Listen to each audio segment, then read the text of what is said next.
Muito boa tarde, pessoal. Bem-vindos a mais um Findcast. Antes de mais nada, gostaria de agradecer aqui em nome do meu e do meu sócio ao sucesso que foi a nossa primeira edição. Realmente puxou e realmente passou de todas as expectativas que a gente tinha do nosso lado. E hoje nós temos mais uma grande convidada aqui dentro da casa. Uma pessoa que tem uma amizade realmente com a gente também, principalmente comigo.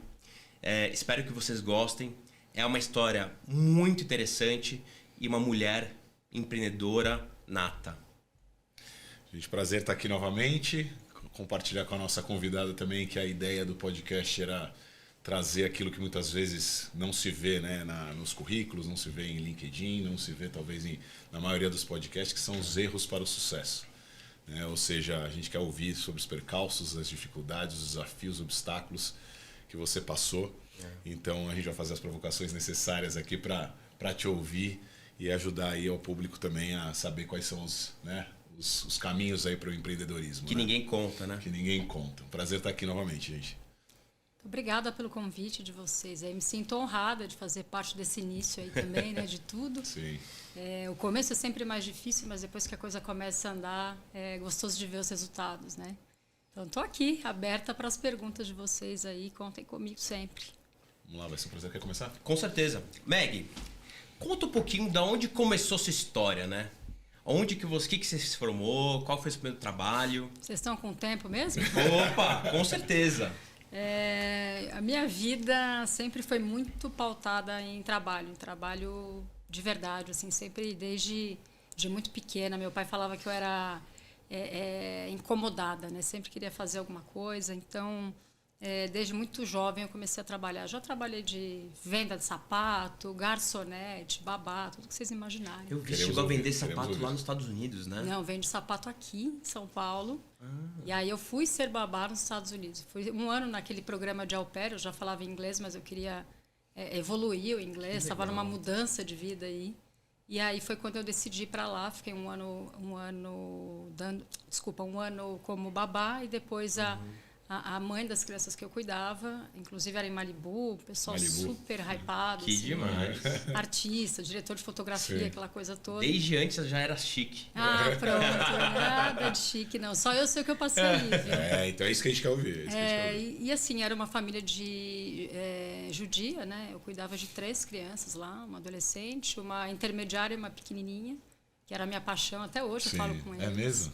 Tá com quantos anos hoje ela? A mais novinha tá com 21. Olha só. Olha quanto tempo faz isso, né? E aí brasileiro tem aquela coisa, né? Não adianta. E eu sou muito de emoção, de carinho com as pessoas. E comecei a propor algumas coisas lá para a família era contra. Eu falei, então eu vou embora, porque eu não compactuo com isso. E aí foi quando eles começaram a dar valor, assim. E aí de um ano viraram quase 2 anos.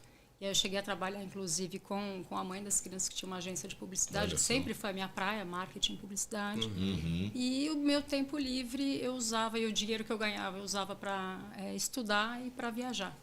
Então, eu ainda me especializei lá também em marketing na UCLA e melhorei o inglês assim também consideravelmente. Com certeza. Qual era a sua idade nessa época? Eu tinha 24.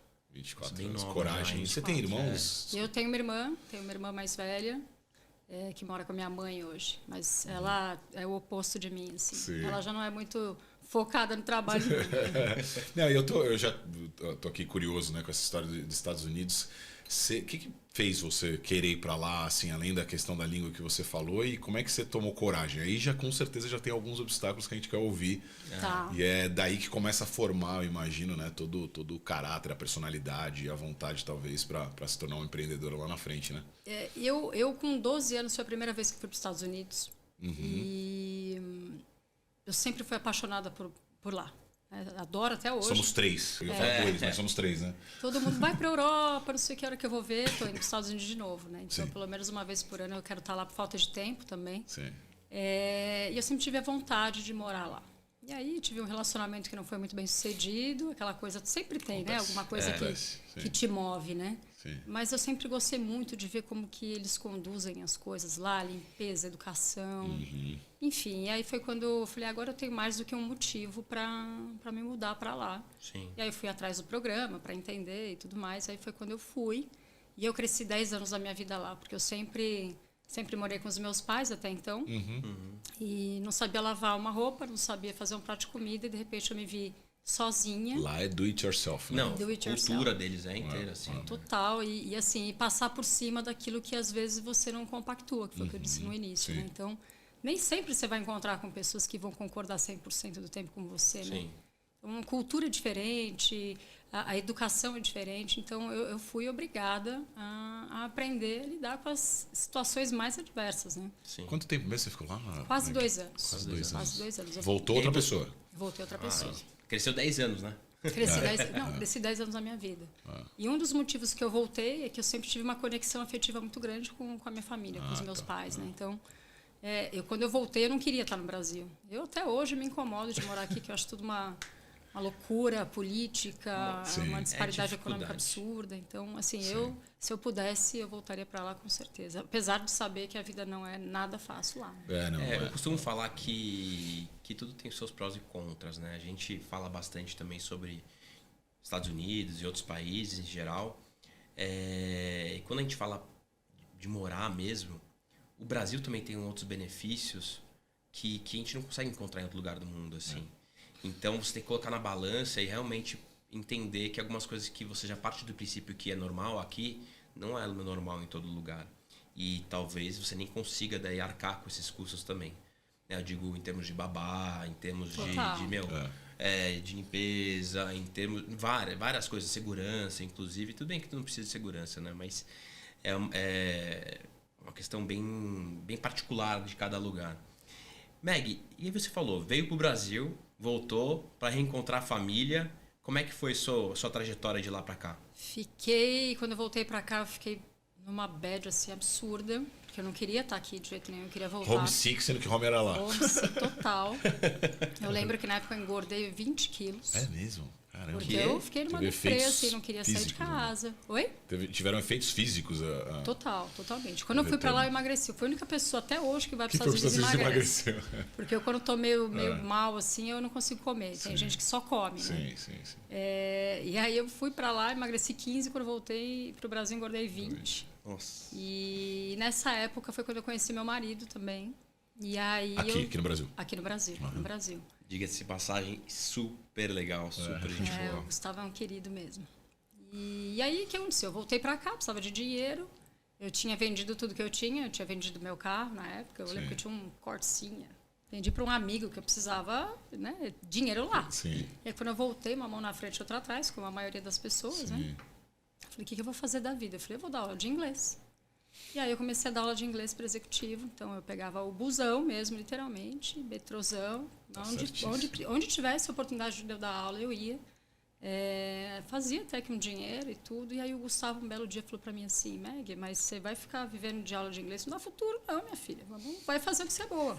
Porque eu sempre trabalhei na área de marketing. Você falou de marketing. Desde como é que começou jovem, isso. assim. Oi? Como é que começou? Eu fiquei curioso com o marketing. Em que momento você vai lá e atua e se descobre em marketing, né? O meu pai tinha uma conexão muito forte com muitos publicitários, né?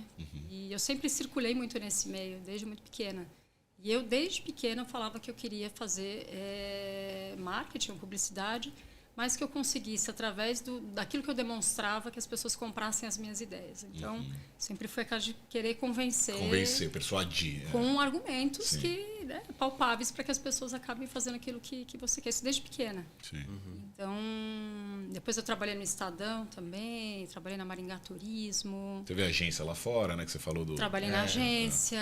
Ai, mas aí eu preciso buscar na memória aqui, que eu já tô velhinha, já tô com 44, vou fazer 44 agora em junho. Velhinha, imagina. Então, já viu, né, gente? Então, teve uma vida de trabalho aí dentro do marketing bastante intensa. Interessante. E eu sempre fui muito de relacionamento. E ele falou para mim, vai fazer o que você sabe fazer de melhor. E aí eu sentei com um amigo dele, inclusive, que era um cara super inteligente. Vamos fazer seu currículo aí. Eu contei a minha história e a gente foi traduzindo no currículo. E aí eu mandei o meu currículo na Cato, acho que foi na época. E a Carol, esposa Cato do e Rick. Vagas, tinha os dois. Nossa, era muito, né? E o CIA da vida para os mais novinhos. A Né? gente sabe bem, né? O API Info para aqueles caras de tecnologia. API Info, verdade. E foi muito louco, assim, porque a Carol, que é a esposa do Rick, que é quem me contratou na época, junto com o Ralph, que são, né, os meus sócios hoje no Chalezinho também. Aliás, a gente esqueceu. É falha minha, pessoal. O quê? Aonde que a Meg é sócia? Sim, não, eu imaginei que a gente fosse chegar nisso. Ah, Que tá. Isso vai tomar Então um eu tempo, vou né? deixar o mistério no ar. Deixa ela construir isso, é. E aí eu me lembro que eu mandei esse currículo e a Carol trabalhava numa empresa de headhunter, acho que vocês devem conhecer até a Robert Wong. Sim. Claro. Ela trabalhava diretamente com o Wong. E aí ela achou meu currículo e eu recebi a notificação num domingo. Falei, segunda-feira eu ligo. O Gustavo estava comigo em casa. Falou, que amanhã o quê? Você liga agora. Eu lembro que era domingo, tipo 7 horas da noite. Sim. Liguei para ela e fiquei acho que 1 hora e tanto com ela no telefone. Morava nos Estados Unidos, você também, aquela coisa toda.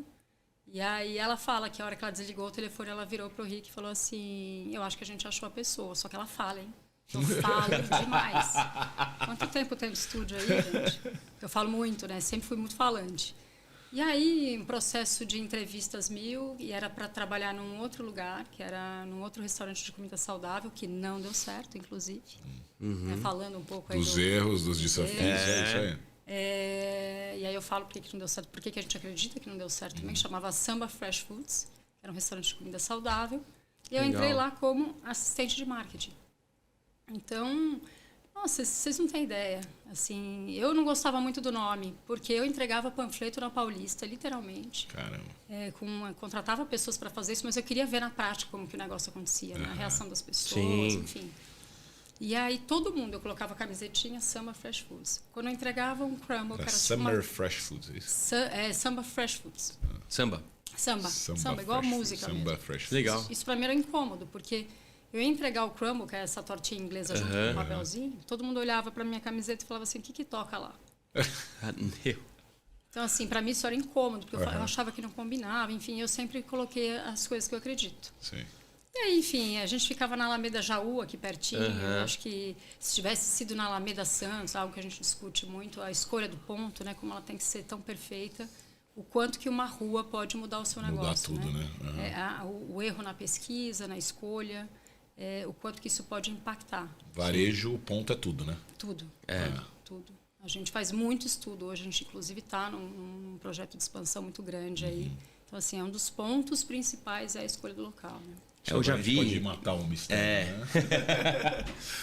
Bom, pessoal, a Meg, que a gente já está escutando aqui, uma história, uma prévia, né?